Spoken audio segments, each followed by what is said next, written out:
Bueno, buenos días. Este video es para cerrar un poco los temas que venimos viendo en estos primeros 3 meses de trabajo virtual.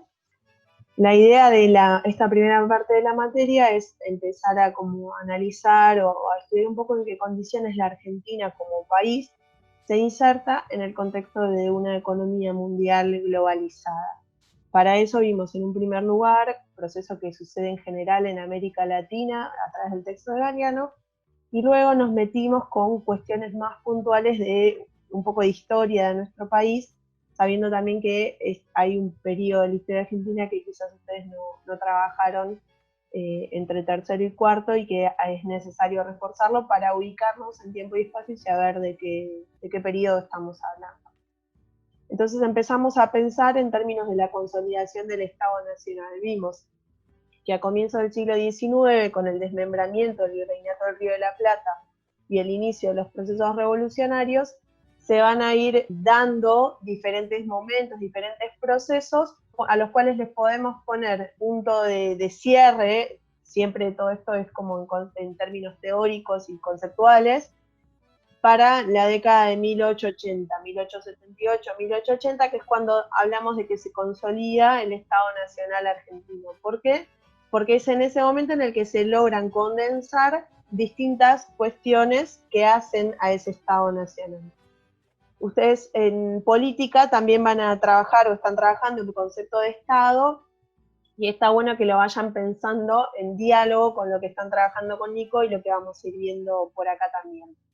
En términos territoriales, se va a delimitar, a unificar el territorio y a centralizarlo en Buenos Aires. Entonces, se va a ocupar la Patagonia, se va a ocupar el Gran Chaco, que eran zonas que todavía permanecían bajo el dominio comunitario de los pueblos originarios. Obviamente eso se va a hacer por la fuerza, con la avanzada militar, por eso hablamos del monopolio de la violencia. Y en el resto de las provincias donde había fuerzas de caudillos, que si recuerdan de tercero, los caudillos eran líderes carismáticos, territoriales, que tenían fuerza militar también. Entonces, Buenos Aires lo que va a hacer es terminar de sacar de escena a estos caudillos provinciales para poder centralizar el poder territorial, económico, político, militar en un solo lugar, que es el gobierno central en Buenos Aires, y a partir de ahí gobernar todo el territorio. Si no pensamos como en más largo plazo, es histórica esta lucha de Buenos Aires con el resto de las provincias por el monopolio y la centralización del poder, y en general Buenos Aires va a tender a salirse con la suya. Entonces se van a empezar a delimitar las zonas de frontera. Esto va a llevar un poco más de tiempo. Hasta hace 40 años atrás, en la década del 80, teníamos conflictos limítrofes con nuestros países vecinos, porque obviamente las fronteras no son algo natural o algo dado, sino que se van construyendo a partir de las luchas, de las negociaciones, de los acuerdos políticos, y a partir de esta unificación del territorio se va a empezar a desarrollar todo lo que tiene que ver con infraestructura de un país moderno, y va a estar fuertemente de vuelta centralizado en Buenos Aires. Lo vamos a ver ejemplificado en el tema del tendido ferroviario. En la dimensión de lo social, hablamos, como ya dijimos, del exterminio de los pueblos originarios como un proceso que se da en simultáneo al fomento a la inmigración europea. Y esto tiene razones que son puramente culturales, si se quiere, que es que se busca implantar un modelo cultural y dentro de ese modelo se busca eliminar a los pueblos originarios como sujetos que no son deseados en este nuevo país porque son considerados inferiores, son considerados bárbaros, no civilizados. Entonces ya se los había sometido, digamos, durante años anteriores, pero en la década del 80 se decide como terminar de eliminarlos de escena. Aún así, al día de hoy persisten herederos y personas y comunidades que se identifican o que buscan preservar estas costumbres originarias y que luchan al día de hoy por distintas reivindicaciones en cuanto a sus derechos como comunidad y como pueblos preexistentes, que vimos que en teoría el Estado Nacional, por derecho constitucional, debiera respetarlos y garantizarle una serie de servicios que vimos también que en general no sucede. Y si prestamos un poco de atención a las noticias, vemos que cada tanto aparecen conflictos en la Patagonia por el acceso a los recursos, conflictos en las comunidades wichí por las condiciones de vida. No es un tema que esté resuelto, digamos. Y por otro lado se produce este fomento a la inmigración, que vimos que es en principio una movida masiva, y luego va a empezar a ser un poco refrenada, y estos migrantes venían con esperanzas de hacer la América, digamos, como de construir una oportunidad nueva o una especie de hoja en blanco por escribir. Estas comunidades primariamente se van a organizar justamente en colectividades, comunidades ligadas a su identidad cultural, y bueno, después se van a ir integrando a esta identidad argentina que es naciente, digamos. No podríamos hablar de una identidad o de una argentinidad antes de este periodo. Y parte de ese proceso de integración y de construcción de la identidad tiene que ver con las leyes de este periodo, que son conocidas como leyes laicistas o leyes liberales, que pretenden, por un lado, sacar a la iglesia de ciertos lugares de poder ligados a la educación, al registro civil y demás, y por otro lado, la que más nos interesa es la ley de educación común, que lo que busca es, a través de toda una estructura obligatoria y común para todos los ciudadanos, ir fomentando, implantando este modelo cultural, una liturgia patriótica y demás elementos que hacen a la Argentina, a una Argentina determinada, ¿no? Y pensada desde esta generación del 80 y desde esta república oligárquica que se va a ir consolidando. Se ve claramente las representaciones que se tienen sobre que está abajo, que es la conquista del desierto, y en el centro está Roca, y hay como una idea de admiración y de ponderarnos, de ponernos en un lugar positivo a estos militares que han logrado, entre comillas, civilizar el territorio y liberarlo de la barbarie. Y por otro lado, arriba vemos qué imagen se tenía de los pueblos originarios, ¿no? El cuadro de arriba llama La Vuelta del Malón, y está construido como en un halo de oscuridad y de salvajismo. Es interesante para analizar cómo se imaginaban o qué imágenes se reproducían de ciertos grupos y sectores sociales. Los dos cuadros son de fines del siglo XIX. Para seguir pensando en el proceso de consolidación del Estado Nacional, vimos que en el ámbito político y económico se va a dar a través de esta generación del 80, Mitre, Sarmiento, Avellaneda, que después va a derivar, digamos, como grupo cultural en el Partido Autonomista Nacional, que va a ir conformando, va a ir consolidando en realidad una oligarquía terrateniente. ¿Cuál es la idea de oligarquía terrateniente? Que es un grupo que es reducido, que tiene una identidad unificada en términos materiales, o sea, son gente rica de una especie de aristocracia, y esa riqueza está dada por la posesión de tierras, y se van a ver obviamente muy beneficiados con la conquista del desierto, porque son ellos mismos los que tienen el poder político y a la vez tienen el poder económico. Entonces todas las medidas que vayan tomando las van a ir pensando desde ahí. Van a pensar un país en función de sus propios intereses, porque son ellos los dueños del país, por decirlo de alguna manera. Vamos a ver que dentro de un par de años esto va a empezar a estallar con movimientos sociales de distintos tipos. Entonces, entre 1880 y 1916 vamos a hablar de una república conservadora. ¿Por qué? Porque está gobernada por esta oligarquía. No podemos hablar de una democracia porque las elecciones están siempre condicionadas por el fraude patriótico, el voto es cantado, no vota todo el mundo, votan los muertos. Bueno, esto va a cambiar a partir de 1916, cuando se aplique por primera vez la ley Sáenz-Peña, que es de 1912, y que implica el voto masculino, obligatorio y secreto. Entonces, eso va a permitir, el Partido Radical en realidad a través de la figura de Irigoyen, llegue al gobierno y se produjo una ampliación democrática. ¿Por qué? Primero porque la participación política es ampliada, participan todos los varones ciudadanos, no solamente los oligarcas o los de clases altas, ¿no? No podemos hablar de voto universal, aunque durante mucho tiempo se la nombró así, porque no votan las mujeres, entonces no sería en términos de universalidad. Eso va a recién llegar para los años 50. Acá tenemos un grafiquito muy sencillo o muy básico de esta circulación de personas, productos y mercancías entre Argentina y el mundo.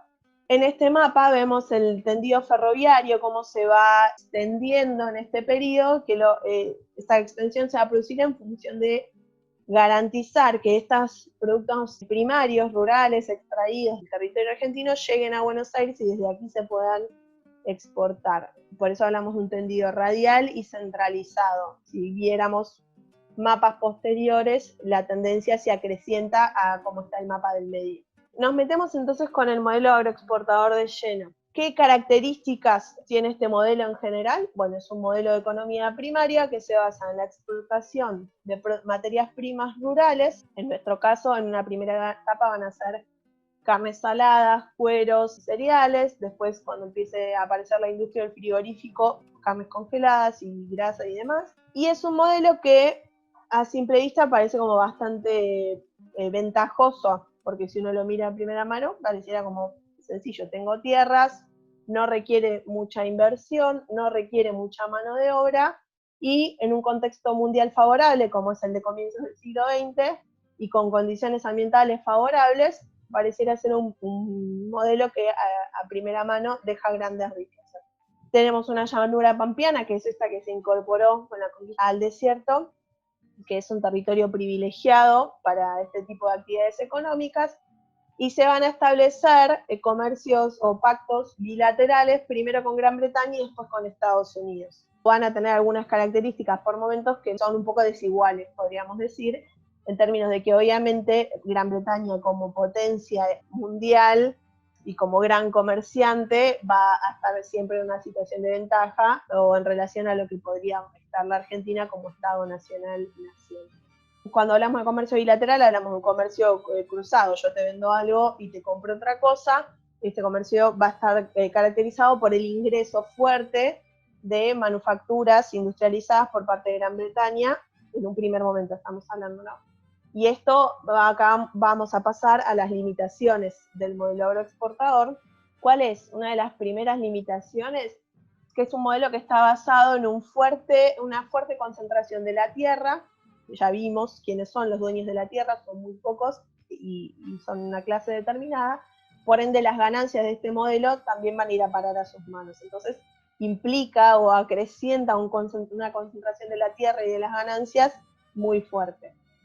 Una segunda limitación podríamos pensarla en términos de que es una economía primaria y por tal es una economía dependiente y que no promueve el desarrollo. Yo exporto materias primas, es decir, productos sin elaborar, a demanda, y estoy siempre ligada a que haya alguien del otro lado dispuesto a comprar lo que yo tengo para vender.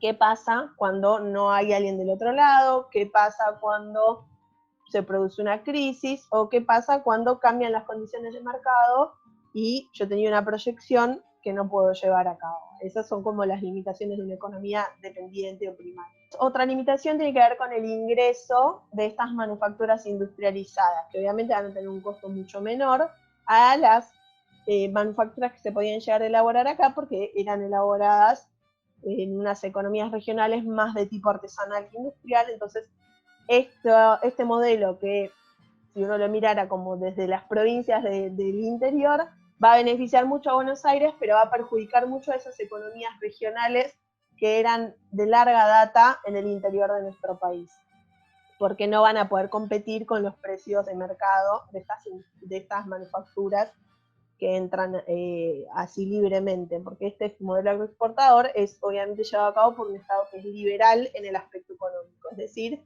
considera que su intervención tiene que ser la mínima posible y que su única responsabilidad es garantizar la libre oferta y demanda y el juego de mercado. En general no genera grandes fuentes de empleo ni distribución de la riqueza. En un primer momento, quizás cuando las tecnologías de producción eran más precarias, por ahí sí requería más mano de obra, pero a medida que se va tecnificando el área y que van apareciendo nuevas herramientas y nuevas tecnologías agrarias, cada vez necesita menos mano de obra, por ende no hay manera de que este modelo económico a grandes rasgos implique una distribución de la riqueza o que implique esto, un enriquecimiento general del país en este momento del que estamos hablando. Ya hablamos de las dependencias de condiciones ambientales, un año de sequías o malas cosechas, pestes o una crisis mundial como la de 1929 pueden poner en jaque a este modelo económico, porque, por ejemplo, en el caso de la crisis del 29, la respuesta automática de todos los países va a ser cerrarse sobre sus propias fronteras, digamos, como meterse en su propia economía para tratar de resguardar la economía nacional. Entonces los vínculos internacionales que tanto éxito habían tenido antes van a quedar en un segundo plano. Y como vimos en la película de La Patagonia Rebelde, que era una invitación a viajar en el tiempo, estos modos de producción y este tipo de economía van a empezar a generar protestas. La Patagonia Rebelde lo que vemos básicamente son críticas o cuestionamientos a los modos de trabajo, a las condiciones de vida y obviamente a la distribución de la riqueza por parte de estos obreros que son los que le están poniendo el cuerpo cada vez más o cada vez con más exigencias al campo para que esa riqueza vaya a parar a los dueños de las tierras que muchas veces ni siquiera vivían ahí. No vamos a profundizar nosotros acá en todo lo que es movimiento de ideas de izquierda, pero sí es necesario que sepamos que en esta época hay como una especie de auge de ideas de izquierda. En nuestro país principalmente hay corrientes anarquistas, socialistas y sindicalistas. Lo que las diferencia en líneas muy generales tiene que ver con que el anarquismo no cree directamente en la legitimidad del Estado como institución, entonces van a intentar discutirlo desde los márgenes. En cambio, la corriente más socialista y sindicalista sí tienen una presencia dentro del marco institucional estatal y van a empezar a dar batalla desde ahí.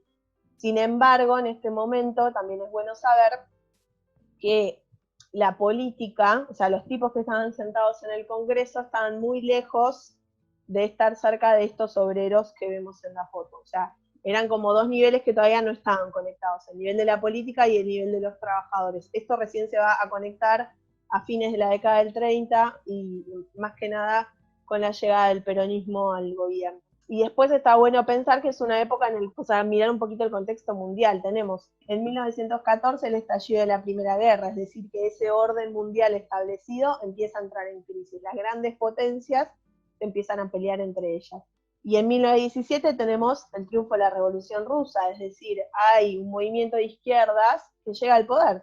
Entonces eso brinda cierta legitimidad y cierto ambiente de esperanza de que es posible por parte de los sectores de izquierda dar discusión o dar lucha a estas construcciones estatales oligárquicas. Y es para contextualizar, no son temas que nosotros vayamos a profundizar ahora. Y para cerrar, esto es como una presentación, un cierre de lo que venimos viendo y una presentación de lo que se viene en adelante, que es cómo se van a ir aplicando distintos modelos económicos en nuestro país a lo largo del siglo XX. Ya vimos un poco de lo que es modelo agroexportador y vimos también que va a entrar en crisis en el año 1929 con la caída de la bolsa de Wall Street, que básicamente es una crisis de tipo capitalista. Hay una crisis de oferta y demanda que va a implicar que se corten como todos los lazos a nivel internacional, que las economías se vuelquen hacia los distintos estados, se vuelquen a economías más proteccionistas, por decirlo de alguna manera, y va a obligar a países como el nuestro a repensar su modelo productivo y su proyecto económico. Entonces, por eso, a fines del irigoyenismo, tenemos los inicios de lo que podría ser un desarrollo industrial basado obviamente en este modelo agroexportador. Por eso las primeras industrias que se van a empezar a desarrollar están ligadas a lo textil y a lo alimenticio. Sabemos que en el año 1930 tenemos el primer golpe de Estado en nuestro país, entonces siempre la irrupción de los militares genera un quiebre.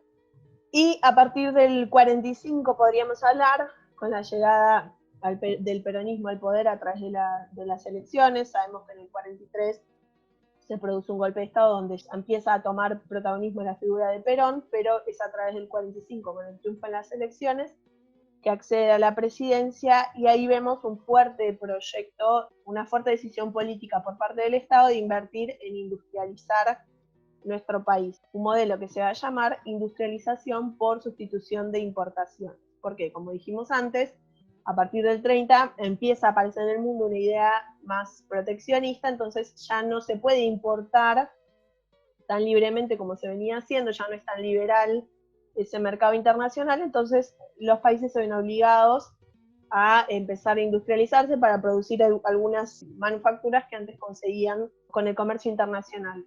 Y esto va a ir derivando en un Estado sumamente amplio, un Estado interventor, benefactor y proteccionista, y una diversificación de la industria que después a largo plazo vamos a ver que tiene también sus limitaciones. Todos los modelos tienen sus limitaciones y sus ventajas. El modelo industrialista en nuestro país le podríamos marcar un quiebre en la década del 70 con dos eventos puntuales. Por un lado, la suba de los precios del petróleo, que va a desequilibrar a todas estas economías industriales que dependían de los combustibles fósiles. y por otro lado en nuestro país con la llegada de los militares nuevamente al poder en el 76, que van a empezar lentamente a desinvertir y a desmantelar esa economía industrialista que se había estado construyendo a lo largo de los últimos años. También en la década del 70 tenemos un intento desarrollista. Y este modelo neoliberal se consolida en la década de los 90 en nuestro país con el menemismo, donde se empiezan a privatizar todas las empresas de servicios, y ese Estado que era tan grande y que tenía tanta implicancia en tantos sectores, se empieza a achicar cada vez más, con una excepción, que es que se va a privatizar una deuda externa que era privada. De ahí que haya un fuerte componente de deuda externa que durante muchos años después muchos van a considerar ilegítima. Y por último, este modelo liberal de plata dulce, del 1 a 1, que caracterizó la década de los 90, va a entrar en crisis en el 2001. Fuertemente lo que va a pasar en 2001 es que, en primer lugar, hay una crisis total de legitimidad de las instituciones. El lema, la protesta era que se vayan todos. Hubo una fuerte caída de participación en las votaciones, hubo presidentes que renunciaron, 5 presidentes en una semana, protestas sociales, represión brutal. Y a nivel económico tenemos un corralito financiero, una fuerte devaluación, un default que implica la cesación de pagos de esa deuda externa y bueno, básicamente una crisis muy fuerte de la que costó bastante salir. Bueno, y ahí ya nos metemos en el siglo XXI, en algo que por ahí ustedes ya conocen un poco más, que son los últimos años, la llegada del kirchnerismo, bueno, después macrismo, y hoy el gobierno de Alberto Fernández. Lo importante que quería yo en este video era como cerrar un poco lo que veníamos laburando en torno a sobre qué bases se construye nuestro país, sobre qué proyecto político y económico, y cómo esto va a ir dando lugar a distintas ideas, distintos modelos de Estado a lo largo del siglo XX. Más o menos vamos a tratar de llegar hasta 2001. Vamos a encontrar que hay algunas variables que permanecen, algunas continuidades que atraviesan casi toda nuestra historia, y algunos intentos de cambio que a veces funcionan y a veces no. Así que bueno, espero que se haya entendido, que haya sido útil, y nos vemos en algún próximo video. Les mando un beso.